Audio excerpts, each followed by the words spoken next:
कि हम सारी दुनिया से अपनी इच्छाएं पूरी कराते हैं। कभी हम दुनिया की इच्छा पूरी करेंगे? हम पेड़ से अपनी इच्छा पूरी कराते हैं। जितने ज्यादा हम पेड़ से अपनी इच्छा पूरी करते हैं, क्या पेड़ की भी हम इच्छा पूरी करते हैं? उसकी उतनी सुरक्षा करना, जल पानी देना। जितने अपन जाकर के वायु से अपेक्षा करते अच्छी ऑक्सीजन मिले, तो क्या उतना ही अपन वायु को शुद्ध रखने का भाव करते हैं? हम शुद्ध वायु तो चाहते हैं, लेकिन वायु को शुद्ध नहीं रखते। क्या पृथ्वी पर हम उतना उपकार करते जितना हम पृथ्वी हमारे ऊपर करती है? ये उदाहरण रूप दे रहा है। इसी प्रकार संसार में हर व्यक्ति से हम चाहते हैं, हर व्यक्ति से हमारी अपेक्षा होती है कि ये व्यक्ति हमारी इच्छा पूरी करने में काम आवे। हर व्यक्ति चाहता है ये व्यक्ति मेरी इच्छा पूरी करे, मेरी इच्छा पूरी करे। अरे कभी ये भी तो विचार करो कि मैं भी इसकी इच्छा पूरी करूं। हर बेटा माँ बाप से अपनी इच्छाएं पूरी कराता है, रोकर, धोकर, धमकी दे करके, सब तरीके अपनाता है। रोया धोएगा और नहीं मानेगा तो धमकी देगा। आजकल के छोरे छोरियां देखो, दुर्योधन बन गए सबके सब। दुर्योधन जब माँ बाप धृतराष्ट्र से कुछ मनवाता था तो जिद कर लेता, मर जाऊंगा। आजकल के छोरे छोरियां देखो, इनको 100 भवन तक माँ बाप नहीं मिलना। इस समूर्षणों में जन्म लेंगे। जितने ये बच्चे बच्चियां लव मैरिज कर रहे हैं ना, ये जितने बच्चे बच्चियां अपने माँ बाप को रुला करके मैरिज कर रहे हैं ना, इनकी ऐसी बुरी दशा होगी कि इनको जूठी पत्तलों की जूठन खाना पड़ेगा। जन्म होगा, माँ बाप नहीं मिलेंगे, पूरा परिवार नहीं मिलेगा, अनाथ होंगे, कुत्ते बिल्लियों का भोजन खाएंगे। 100% मानना, 1% नहीं। इसको पत्थर की लकीर समझना। क्योंकि तुमने अपनी इच्छा पूरी करने के लिए, जिस माँ बाप ने तुम्हें 20 साल पाला, 25 साल पाला, इतना बड़ा किया, अपने सब कुछ लगा दिया, और कितनी भावनाएं की। जब जब तुम्हें बेटा बिटिया को गोदी में उठाते थे, कितनी कल्पनाएं करती थी, मेरी बिटिया रानी बनेगी, मेरी बिटिया हारिका बनेगी, मेरी बिटिया जाएगी, कुंवर साहब आएगा, और क्या क्या कल्पनाएं करते, वो तो आप लोग जानो बेटा के प्रति। और वो बड़े होने के बाद अपने मन पसंद लैला मजनू बन जाते। कोई किसी से शादी करने की बात करता थे, ये तुम्हारी बहुत बड़ा हितकारी, जीवन का सर्वनाश, ऐसे रोग है। और बच्चे को लेकर लोग कहेंगे, महाराज जी इस बच्चे ने कौन सा पाप किया जो आज इस बच्चे को कोई खाने नहीं दे रहा। देखो झाड़ियों में फेंक दिया, देखो झाड़ियों में फेंक दिया। बच्चे कोई फेंक देते ना, माता पिता झाड़ियों में फेंक देते हैं, गर्भपात करा देते हैं। ये वही बच्चे हैं जिनको देखते हैं, इस बच्चे ने क्या बिगाड़ा तो झाड़ियों में फेंक दिया। कुछ नहीं बंधुओं, पूर्व भव में इसने माँ बाप को रुलाया था, माँ बाप की इच्छाएं पूरी करवा, अपनी इच्छाएं पूरी करवा ली। कैसी धमकी देते, माँ बाप के प्राण कितने थे, मेरी शादी उससे करते हो कि नहीं, नहीं तो मैं भाग जाऊंगा, भाग जाऊंगी, एक धमकी। दूसरा हुआ, मैं मर जाऊंगा।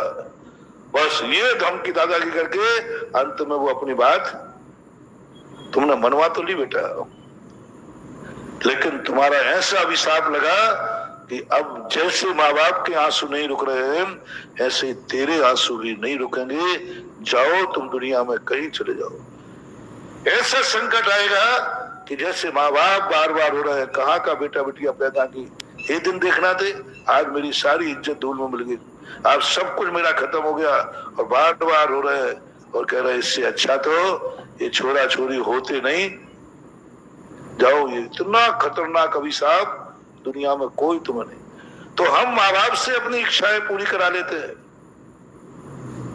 लेकिन कभी सोचना चाहिए माँ बाप ने मुझे जन्म दिया है, इनकी भी कोई इच्छा है कि नहीं। इसलिए हमारे पहले के बेटा बिटिया माँ बाप से पूछते थे, माँ बाप आपकी जिससे इच्छा हो, आपने मुझे पाला है, आपकी इच्छा के अनुसार विवाह होगा। आप जिसमें खुश हो, आपकी खुशी के लिए मेरा सब कुछ है। आप जिससे विवाह करोगे, कोड़ी से विवाह करोगे, मुझे मंजूर है। मैंने सुंदरी ने कह दिया, नहीं पापा, आप तो जिसमें खुश हो वो मुझे मंजूर है, कोड़ी से करोगे तो मंजूर है, पर मम्मी पापा की इच्छा के अनुसार करूंगा। जो बेटा बिटिया ये नियम ले लेते हैं, ये 100 जन्म तक भी कभी अनाथ नहीं होते, बल्कि ऐसे ही जीव के कंधे पर कभी माँ बाप की भी अर्थी नहीं निकलती। तीर्थंकर कौन होते? उन्होंने कहा नहीं, मैं माँ बाप के विरुद्ध नहीं चलूंगा। उनके जीवन काल में माँ बाप नहीं मरते, जब मरते जब वो दीक्षा ले लेते। तो ऐसा पुण्य होना चाहिए। इसी प्रकार से गुरु और जिनवाणी से हम सदा इच्छा पूरी कराते।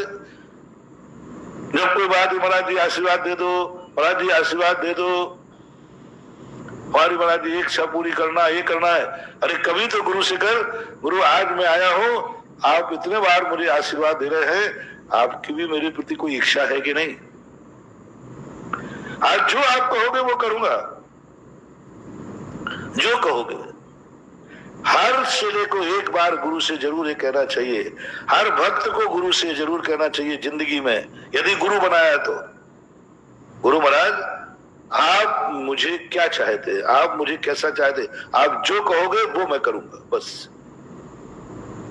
जब तक तुमने ये शब्द नहीं बोला, अभी तुमने गुरु बनाया नहीं। ये सब पाखंड है, ये दुर्योधन का गुरु बनाया है। यानी आपने अपनी इच्छाएं पूरी करने के लिए गुरु बनाया है। जैसे दुर्योधन गुरु को अपने पास रखता था, लेकिन अपनी इच्छाएं पूरी करने के लिए। सारे बड़े बड़े लोगों को अपनी इच्छाएं पूरी, ऐसे ही तुमने यदि गुरु बनाया है, अपनी इच्छा पूरी करने के लिए बनाया है, तो तुम दुर्योधन के समान हो और तुम्हारे गुरु का कोई लाभ होने वाला नहीं। जिंदगी में एक बार कभी गुरु से कहना, गुरुदेव आप तो जो कहो वो मैं करूंगा, मेरी जिंदगी वही होगी जो आप करोगे। आपसे मैंने बहुत इच्छाएं पूरी करा ली, आज मेरा मन है कि मैं आपकी इच्छा पूरी करूं। जिस दिन तुमने गुरु को यह अधिकार दे दिया, उसी दिन समझ लेना तुम राम बन गए और तुम्हारा गुरु राम का गुरु बन गया। जब तक गुरु से एक बार, वो कुछ भी कह सकता है, एक बार उनकी इच्छा पूरी करो। इसी प्रकार जिनवाणी माता है, हम जिनवाणी में अपनी इच्छाएं ढूंढते, अरे इसमें लिखा है ये काम कर सकते, ये काम। कभी जिनवाणी माँ से कहो, माँ आज तेरी इच्छा पूरी करूंगा। तो मैंने एक सैंपल दिया था कि आंख बंद करके जिनवाणी खोलो और पन्ने पे जो लिखा मिल जाए वही करो, वही जिंदगी का करो। कुछ नहीं लिखा, दो ही चीजें लिखी होंगी, हे या उपाधि। या तो लिखा होगा पाप की कहानी और नीचे लिखा होगा ऐसे पाप तुम्हें नहीं करना चाहिए, तो पाप छोड़ देना। और यह लिखा होगा तुम्हें ऐसा पुण्य करना चाहिए तो करो। तो ऐसा करने से कम हमें इस जिनवाणी माँ का इतना वरदान मिलेगा। हम जहां भी जन्म लेंगे, जैन कुल में जन्म लेंगे, जहां हमें जिनवाणी माता का पढ़ने का अधिकार मिलेगा। क्यों? क्योंकि हमने जो एक बार जिनवाणी माँ से कहा था, तेरी जो इच्छा हो वो मैं पूरी करूंगा। ये मेरा अभिप्राय रहता है। छोटे लोगों से कहना सदा है, बड़ों से हम इच्छाएं पूरी कराते हैं, कभी बड़ों की भी इच्छा पूरी किया करो, यह अभिप्राय था।